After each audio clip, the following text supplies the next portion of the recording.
ओम नमः शिवाय। हर हर महादेव।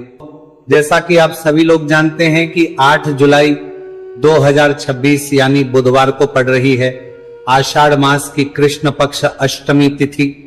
और दोस्तों ये वह तिथि है जो आषाढ़ मास में पड़ने वाली सबसे बड़ी तिथि है, क्योंकि ये आषाढ़ मास में पड़ने वाली है और इसका बहुत ही बड़ा और विशेष महत्व होता है। पूज्य गुरुजी ने कहा है कि अगर कभी भी मौका लग जाए और आषाढ़ मास की अष्टमी तिथि बुधवार को पड़ जाए तो आप लोगों को 7 हरा दुर्वा का उपाय तो अवश्य ही करना चाहिए। इन दोनों का संयोग बहुत ही कम आता है। इसी के साथ में गुरुजी ने अपनी शिव पुराण कथा में बताया है कि इस दिन आपको 7 दुर्वा का उपाय तो आपको अवश्य ही करना चाहिए, क्योंकि ऐसा दिन पूरे साल में सिर्फ एक ही बार आता है। और दोस्तों आप सभी लोग जानते हो कि बुधवार का अगर सबसे बड़ा उपाय है तो वो 7 हरा दुर्वा वाला उपाय है। तो दोस्तों इस बुधवार अष्टमी तिथि के दिन आप लोगों को इस 7 हरा दुर्वा वाला उपाय को जरूर करना है।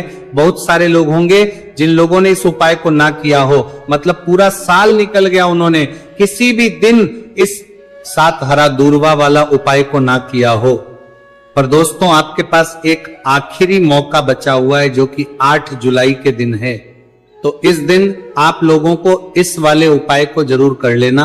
भले ही आपने पूरे महीने भर इस उपाय को ना किया हो, पर अगर आपने इस आषाढ़ मास के बुधवार अष्टमी तिथि के दिन अगर इस वाले उपाय को कर लिया तो आपको इस उपाय को करने का वह फल मिलेगा जिसकी आपने कभी कल्पना भी नहीं करी होगी।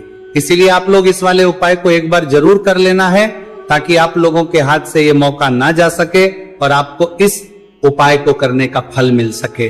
दोस्तों ये उपाय पंडित जी ने अपनी अभी ही शिव महापुराण की कथा में बताया है। जिस उपाय को आज हम आपको बहुत अच्छे से समझाने वाले हैं, इस वीडियो को देखने के बाद इस उपाय को समझने के लिए आपको कोई और वीडियो को देखने की जरूरत नहीं पड़ेगी। तो चलिए दोस्तों उपाय को शुरू करते हैं। देखिए यह है इस आषाढ़ मास के बुधवार अष्टमी तिथि के दिन। यह इतना खास होता है, इतना महत्वपूर्ण होता है, देखा गया है कभी कभी बड़े बड़े पूजा पाठ अनुष्ठान से जो मनोकामना पूर्ण नहीं होते, वह आषाढ़ मास के बुधवार अष्टमी तिथि के दिन एक छोटे से उपाय करने से ही आपकी मनोकामना पूर्ण हो जाती है। और बहुत सारे लोगों ने इस उपाय को किया भी है और उनको इस उपाय को करने का फल भी जरूर मिला है। अगर आप लोग भी इस उपाय को करना चाहते हैं तो आप इस उपाय को पहले अच्छे से समझ लेना, सुन लेना, उसके बाद करना। आपको इस उपाय का फल जरूर ही, और इस उपाय को कर लेने से आपके घर में चाहे किसी भी प्रकार की दुख और समस्या क्यों ना चल रही हो, आपको उसका कारण भी नहीं पता है कि भाई ये समस्या किस कारण से चल रही है। उसका कुछ भी कारण हो सकता है, जैसे इसे पितृदोष हो सकता है या किसी भी तरह का मंगल दोष भी हो सकता है। तो इस दिन आप लोगों को यह वाला उपाय कर लेना है। ये एक ऐसा उपाय है जिस उपाय को अगर किसी विशेष दिन पर किया जाए तो भाई उस विशेष दिन का जो है वो तो मिलता ही मिलता है, पर हमने उस दिन पर इस उपाय को किया है तो हमें उससे भी बड़ा फल मिलता है और फल बहुत जल्दी मिलता है, क्योंकि आप इस उपाय को बहुत ही बड़े और विशेष दिन पर कर रहे हो। तो चलिए अब उपाय के बारे में बात करते हैं, लेकिन उससे पहले आप लोगों को यह जानना आवश्यक है कि आखिर यह उपाय किस समय करना है, किसको करना है और कैसे करना है। तो चलिए हम आगे आपको वीडियो में एक एक करके बता देते हैं। उससे पहले अगर आप लोग हमारे चैनल पर पहली बार हैं तो हमारे चैनल को सब्सक्राइब करना ना भूलें, और अगर आपके पास कोई सवाल है तो आप हमें कमेंट बॉक्स में बता सकते हैं। और अगर आपको हमारा वीडियो पसंद आया है तो आप हमें लाइक और शेयर करना ना भूलें। और अगर आपको हमारे चैनल की जानकारी चाहिए तो आप हमें फॉलो कर सकते हैं। और अगर आपके पास कोई प्रश्न है तो आप हमें कमेंट बॉक्स में बता सकते हैं। पहली बार आए हैं या फिर मेरी आवाज आज पहली बार सुन रहे हैं तो हमारे चैनल को सब्सक्राइब जरूर कर लेना, और इस वीडियो को करके कमेंट बॉक्स में श्री शिवाय नमस्तु भयम ओम नमः शिवाय जरूर टाइप कर देना। तो दोस्तों इस 7 दुर्वा वाला उपाय को हमें इस बुधवार अष्टमी तिथि के दिन कैसे करना है, किसको करना है, किस समय करना है और कहां पर करना है, ये सारे सवालों के जवाब आपको इस वीडियो में मिल जाएंगे। और जो ये वीडियो देखेगा भाई उसको 7 हरा दूर्वा वाला उपाय जरूर करना चाहिए, क्योंकि इस दिन 7 दूर्वा का भी बहुत ही बड़ा और विशेष महत्व होता है। और जब माँ बिपोर में नारजार मारजार बात आ जाए हरा दूर्वा की, तो ये सोने पर सुहागा वाली बात हो जाती है और यह एक बहुत ही बड़ा उपाय हो जाता है इस बुधवार अष्टमी तिथि का। तो अब दोस्तों, इस 7 हरा दूर्वा वाला उपाय को आखिर करना किसको है, सबसे पहले हम लोग वो बात जान लेते हैं।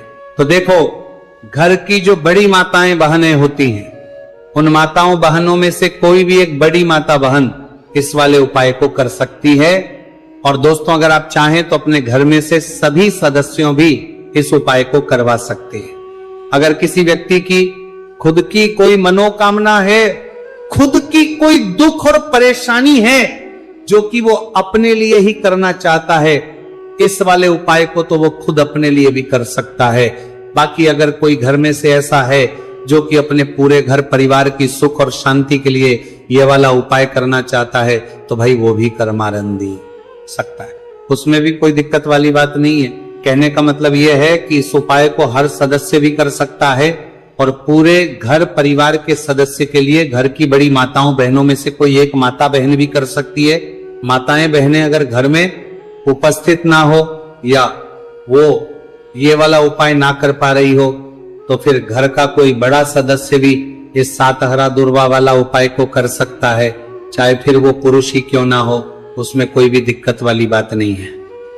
अब दोस्तों, जो अगला प्रश्न निकल कर आता है वो ये आता है इसको लेकर कि आखिर इस उपाय को हमें किस समय करना है, सुबह के समय करना है कि शाम के समय करना है।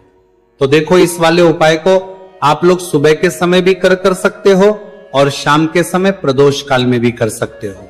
अब अगर आप पूछो कि भाई सबसे उत्तम समय कौन सा रहेगा इस 7 हरा दूर्वा वाला उपाय को करने का, तो हम आपसे बस यही कहेंगे कि इस उपाय को आप सुबह के समय करेंगे तो ज्यादा बेहतर होगा। बाकी अगर प्रदोष काल के समय भी करेंगे तो भी अच्छा होगा, उसमें कोई भी दिक्कत वाली बात नहीं है। तो अब दोस्तों, जो अगली सबसे बड़ी और महत्वपूर्ण बात आती है वो ये आती है कि सुबह अगर हम उपाय को करेंगे तो हमें कितने बजे से लेकर कितने बजे तक के बीच में करना है, और शाम के समय प्रदोष काल में करेंगे तो हमें कितने बजे से लेकर कितने बजे तक के लेंगे, बजे के बीच में करना है। तो देखो, सुबह जितनी जल्दी हो सके आप उपाय को करने की कोशिश करना। बाकी अगर कारणवश लेट भी हो जाओ, थोड़ी देर भी हो जाए, तो 10 या 11 बजे तक भी आप उपाय कर लेना, पर 12 बजे से ज्यादा देरी ना हो, ठीक है, इस बात का ध्यान रखना। उसके बाद में दोस्तों, अगर शाम के समय प्रदोष काल की बात करें, प्रदोष काल का जो समय है होता है वो शाम के 6 बजे से शुरू हो जाता है।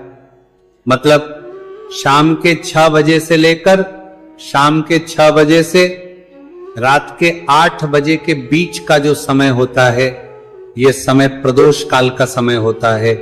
तो इस उपाय को 7 या 8 बजे के बीच में भी कर सकते हो, मैं आप कभी भी इस वाले उपाय को कर सकते हो, उसमें कोई भी दिक्कत वाली बात नहीं है।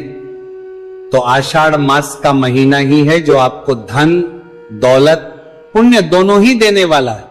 आषाढ़ मास के महीने में तुलसी का पूजन करके, श्री हरि विष्णु से जुड़े हुए कुछ उपाय करके आप अपने जीवन की निर्धनता, धन से जुड़ी समस्याएं, कर्जे से जुड़ी समस्याओं को हमेशा के लिए दूर कर सकते हैं। भगवान विष्णु को तुलसी अति प्रिय है, इसलिए उनकी पूजा में भी विशेष रूप से हम तुलसी का उपयोग करते हैं। और बिना तुलसी दल के, बिना तुलसी मैया के श्री हरि विष्णु की पूजा और उनका भोग दोनों ही अधूरे होते हैं। इसीलिए आषाढ़ मास के महीने में ऐसा उपाय आपको बताने वाले हैं जिसे करने से श्री हरि विष्णु की असीम कृपा आपको मिलेगी और मां तुलसी से ऐसा आशीर्वाद मिलेगा। जीवन का हर दुख, हर कष्ट, गरीबी, निर्धनता, कर्जे से जुड़ी समस्याएं, सब कुछ ही आपके जीवन से दूर हो जाएगा और सुख, समृद्धि, धन, वैभव, ऐश्वर्य सब कुछ आपको अपने जीवन में आसानी से मिलने लगेगा।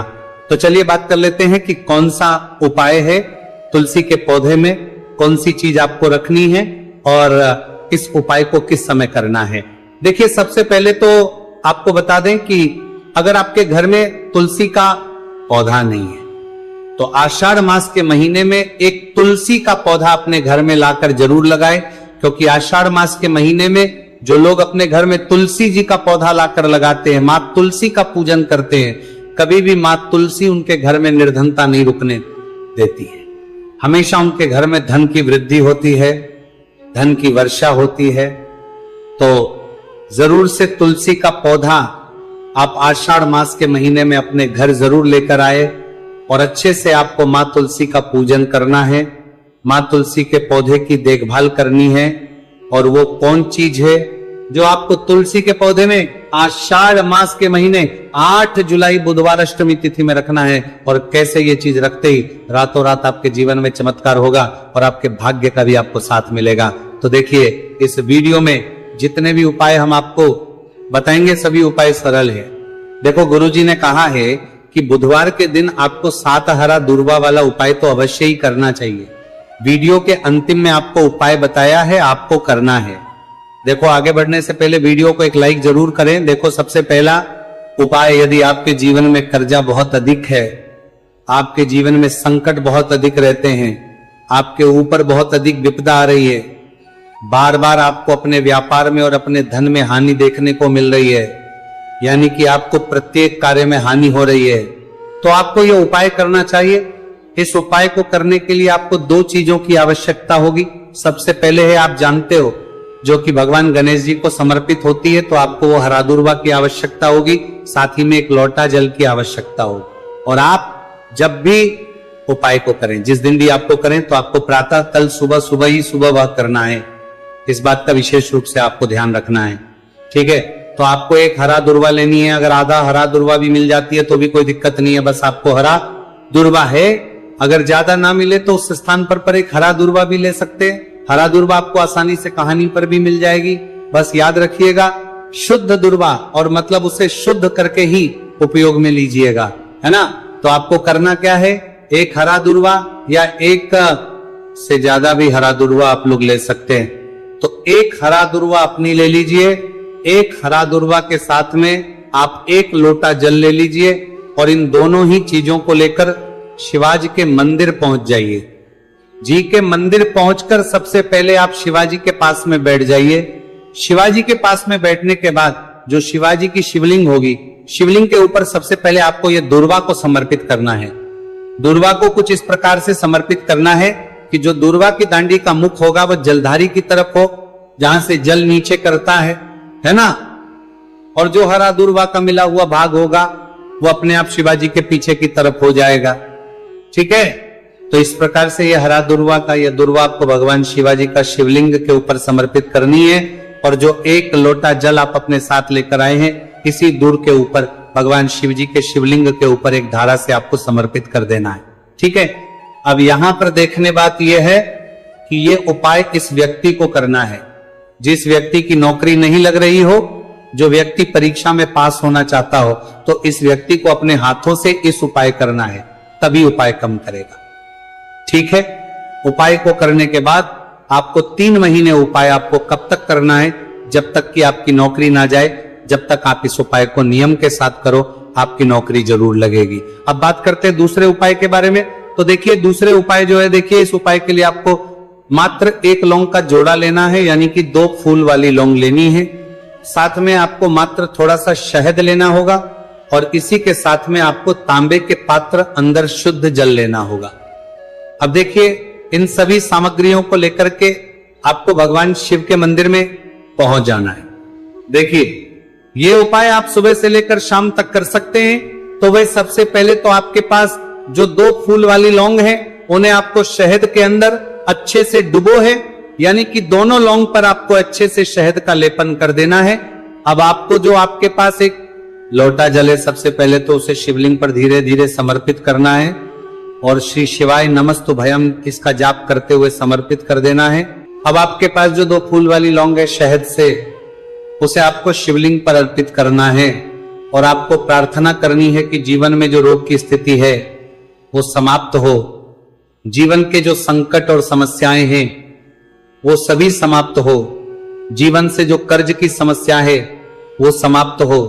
इस प्रकार से प्रार्थना करते हुए ये जो 2 फूल वाली लौंगी शहद संयुक्त आपको शिवलिंग पर अर्पित कर देनी है। आपकी जो भी समस्या होगी इस बुधवार के दिन अवश्य ही समाप्त हो जाएगी। तो इस प्रकार से आपको पहला उपाय करना है। अब हम बात कर लेते हैं दूसरे उपाय के बारे में। देखिए यह उपाय आपके लिए सर्वश्रेष्ठ होने वाला है।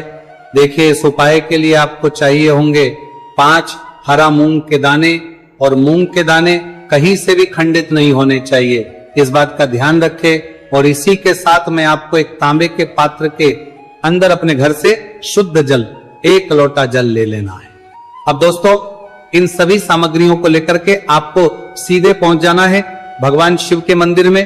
देखिए इस उपाय को भी आप सुबह भी कर सकते हैं और शाम के समय में भी कर सकते हैं। देखिए भगवान शिव के मंदिर में पहुंचने के बाद आपके पास जो 5 हरे मूंग हैं उनमें से पहला जो हरा मूंग है आपको शिवलिंग के सामने जो नंदी महाराज होते हैं और उनका जो पैर उठा हुआ होता है वहां पर आपको पहला हरा मूंग समर्पित करते हैं और आपको श्री शिवाय नमस्तु भयम इसका जाप कर लेना है। फिर आपको दूसरा हरा मूंग लेना और शिवलिंग पर जो श्री गणेश जी वाला स्थान होता है वहां पर आपको ये दूसरा हरा मूंग समर्पित कर देना है। यानी कि शिवलिंग के सीधे तरफ आपको ये दूसरा हरा मूंग समर्पित करना है और फिर आपको ओम गण गणपते नमः या फिर ओम श्री गणेशाय नमः इसका जाप कर लेना है।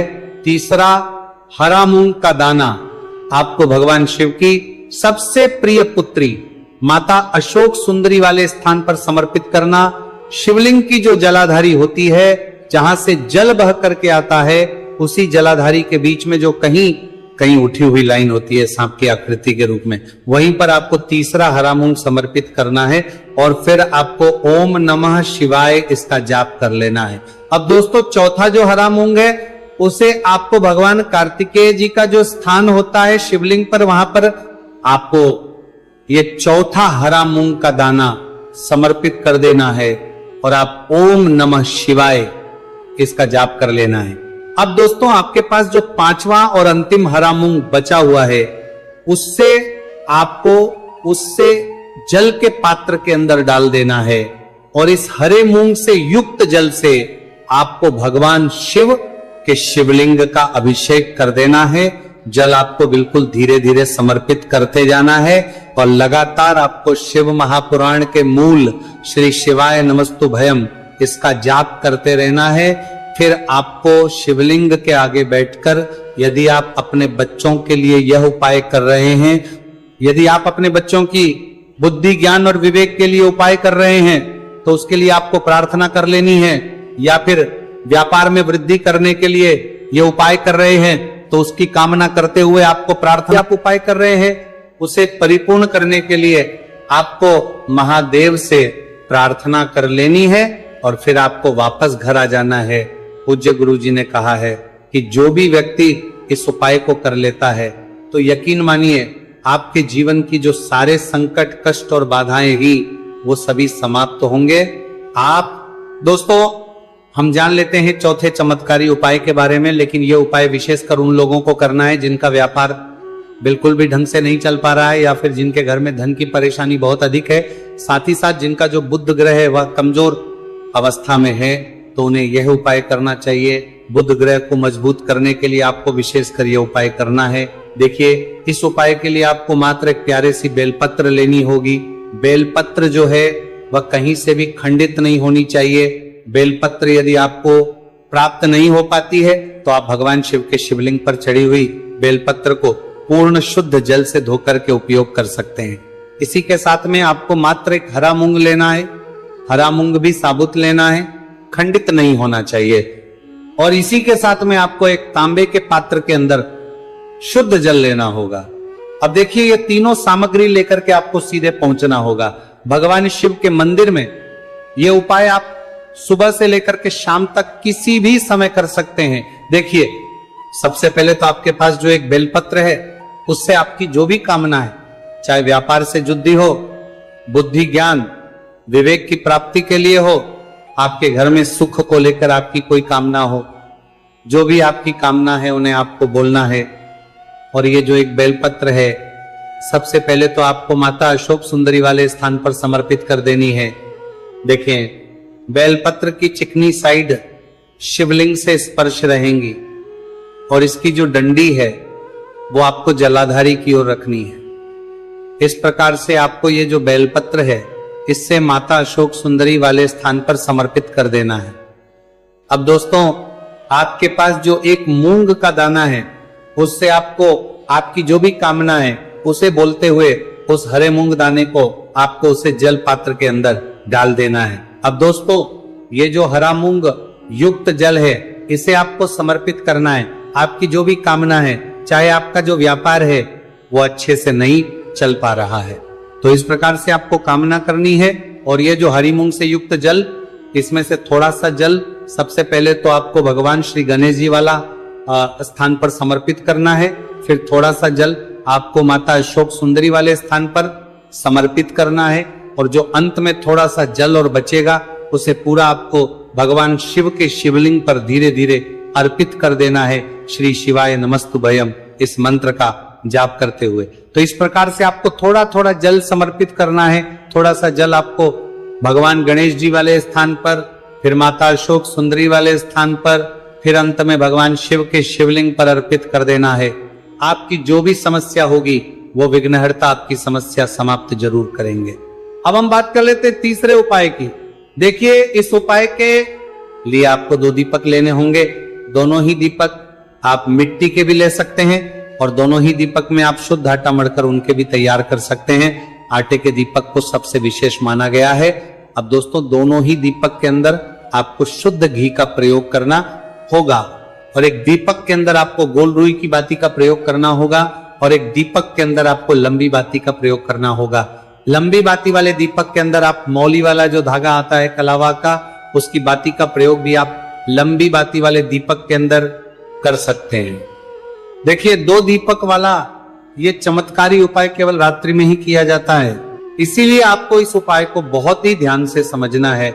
इसी के साथ में आपको 11 काले तिल के दाने लेना है और इसी के साथ में आपको मात्र 1 चुटकी हल्दी भी लेनी होगी। अब दोस्तों, ये सभी सामग्री करके आपको रात्रि के समय पहुंच जाना है अपने घर में, जहां कहीं भी तुलसी जी का पौधा, तुलसी माता का निवास स्थान है, वहां पर देखिए दोस्तों, सबसे पहले तो आपके पास जो एक गोल भांति का दीपक, उसे आपको तुलसी जी के वहां पर प्रज्वलित करना है। दीपक को प्रज्वलित करते समय आपको ओम नमो भगवते वासुदेवाय इस मंत्र का 11 बार जाप कर लेना है।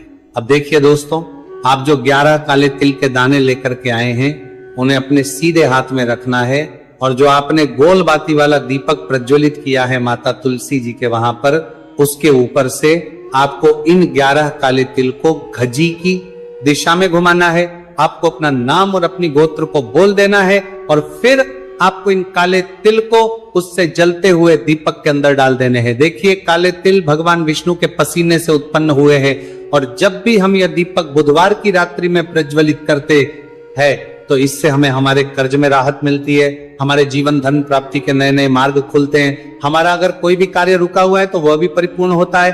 देखिए, गोल बाती का जो दीपक है, विशेषकर हम माता तुलसी के वहां पर भगवान विष्णु और माता लक्ष्मी के निमित्त प्रज्वलित कर रहे हैं। इस प्रकार से आपको ये दीपक प्रज्वलित कर देना है। अब जो आपके पास लंबी बाती का दीपक है, 1 चुटकी हल्दी है, तो इससे आपको लेकर के पहुंचना है अपने घर के मंदिर में। आपके घर के मंदिर में माता लक्ष्मी की जो भी प्रतिमा ही मूर्ति है, उनके सामने सबसे पहले तो आपको ये लंबी बाती का दीपक रखना है। फिर आपको दीपक को प्रज्वलित कर देना है। दीपक को प्रज्वलित करते समय आपको ओम महालक्ष्मी नमः इस मंत्र का जाप करते रहना है। अब दोस्तों, आपके पास जो 1 चुटकी हल्दी है उसे आपको अपने सीधे हाथ में रखना है और इस 1 चुटकी हल्दी को आपको उस दीपक के ऊपर से 11 बार की दिशा में घुमाना और आपको ओम महालक्ष्मी नमः मंत्र का जाप करते रहना है और इस 1 चुटकी हल्दी को आपको उसे दीपक के अंदर डाल देना है। देखिए, 1 चुटकी हल्दी वाला जो दीपक है आपके जीवन से दुर्भाग्य को समाप्त करता है, माता लक्ष्मी की आपको कृपा प्राप्त करवाएगा, धन प्राप्ति के आपके जीवन में नए नए मार्ग बनाएगा। गुरुजी द्वारा बताए गए ये सब सिद्ध उपाय है। दोस्तों, इस वीडियो में हमने आपको गुरुजी द्वारा बताए गए 3 से 4 बहुत ही चमत्कारी उपाय बताए हैं जो आपको करने हैं। उपाय से लेकर कुछ भी पूछना है तो कमेंट बॉक्स में पूछ सकते हैं। उपाय को करते समय किसी भी प्रकार की गलती ना करें। अगर आपको हमारी वीडियो पसंद आए तो हमारे इस चैनल को सब्सक्राइब जरूर करें, वीडियो को लाइक जरूर करें। हर हर महादेव, ओम नमः शिवाय।